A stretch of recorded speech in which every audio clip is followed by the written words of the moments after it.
Istilah bahagia dalam Al-Quran itu diistilahkan dengan hayatan thayyibah. Hayatan thayyibah itu artinya hidup yang baik. Hidup yang baik. Ya, hidup yang punya value, hidup yang punya nilai. Itu adalah bahagia versi Al-Quran. Misalnya Allah Subhanahu wa taala berfirman, "Falanuhyiyannahu hayatan thayyibah."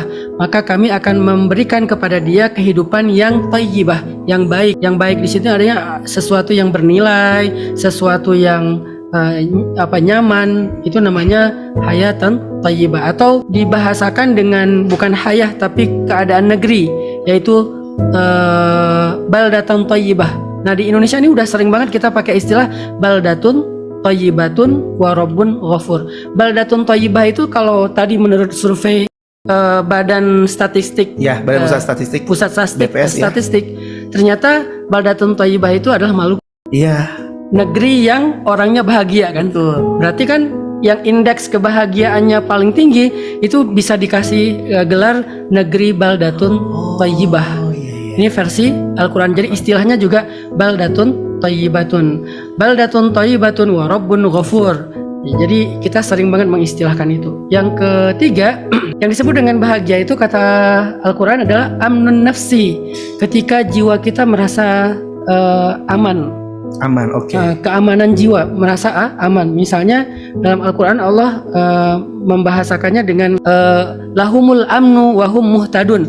Bagi mereka ada amnun. Kalau kita baca di surat Quraisy itu ada ayat allazi at'amahum min ju' wa amanahum min khauf.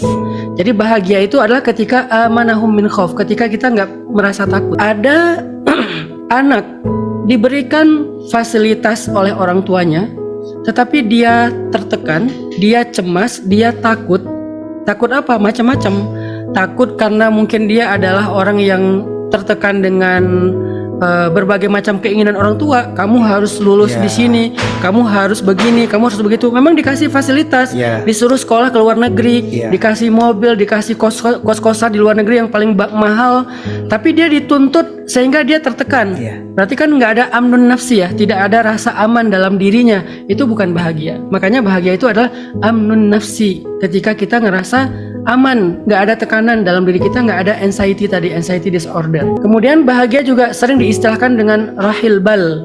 Rahil bal itu kalau tadi jiwa, kalau sekarang pikiran. Oh, tadi hati, jiwa. Ya, jiwa, sekarang pikiran. Orang yang bahagia itu orang yang nggak banyak kepikiran, nggak overthinking. Dia mikir tapi nggak overthinking. Arti overthinking mikirin sesuatu yang kadang belum terjadi. Mikirin sesuatu yang kadang-kadang nggak kayak gitu. Kadang bisa karena suuzon, bisa karena cemas juga. Ya overthinking lah. Nah, orang yang bahagia itu rahil bal, orang yang pikirannya tuh ya udah, dia tenang, dia nggak mikir macam-macam. Dia nggak khawatir, dia nggak mikirin sesuatu yang belum terjadi sehingga jadi kepikiran. Nggak. Itu berarti dia bahagia. Ada orang yang kayak punya uang hasil korup, apakah dia bahagia? Enggak, karena dia nggak rahil bal. Dia mikirin nanti kalau kepanggil KPK gimana. Kalau nanti ternyata ketahuan gimana gitu. Tapi nggak mungkin ya, nggak mungkin ya kalau koruptor nggak mungkin. Mereka bukan pejabat. Bukan ya. Jadi rasa kepikiran tentang apa yang kita lakukan, yang kita tadinya melawan hati nurani, kan jadi kepikiran kan. Pernah nggak Kak Buni misalnya kayak harusnya melakukan ini tapi nggak dilakuin karena males, terus jadi kepikiran gitu kan. Nah, itu namanya nggak bahagia. Sehingga kadang-kadang bahagia itu bukan sekedar kita tercukupi segala kebutuhan kita, bukan sekedar kita nggak punya beban atau amanah apa-apa. Justru kadang-kadang ketika kita menolak sebuah beban, menolak sebuah amanah, kita malah jadi nggak bahagia gara-gara tidak rahil bal, nggak tenang pikirannya, jadi kepikiran terus. Aduh, harusnya aku tadi ikut ya, harusnya aku tadi terlibat ya, harusnya tadi aku nyumbang ya.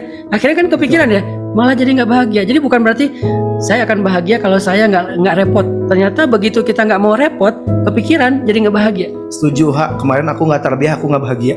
Kepikiran makanya nangis ya di kereta ya. Enggak sih, itu beda lagi. Jadi ada rasa kayak melawan hati nurani, walaupun demi hawa nafsu. Nafsu di sini nafsu malas, nafsu nggak mau ngapa-ngapain, nafsu ego gitu ya. kita ngelawan nurani kita, sehingga akhirnya yang terjadi kepikiran terus panjang hari, berhari-hari.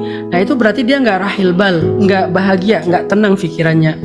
Terus yang terakhir, bahagia itu kalau versi Al-Quran bahasanya syarhus sadar, lapang dada. Lapang dada. Lapang dada. Jadi nggak akan bahagia kalau dada kita itu sempit, walaupun rumah kita lapang. Nggak akan bahagia bagi orang yang dadanya sempit walaupun ada di tanah lapang. Nggak akan bahagia orang yang dadanya sempit walaupun dia pergi ke laut yang luas, melihat cakrawala yang luas, ngelihat langit yang tinggi.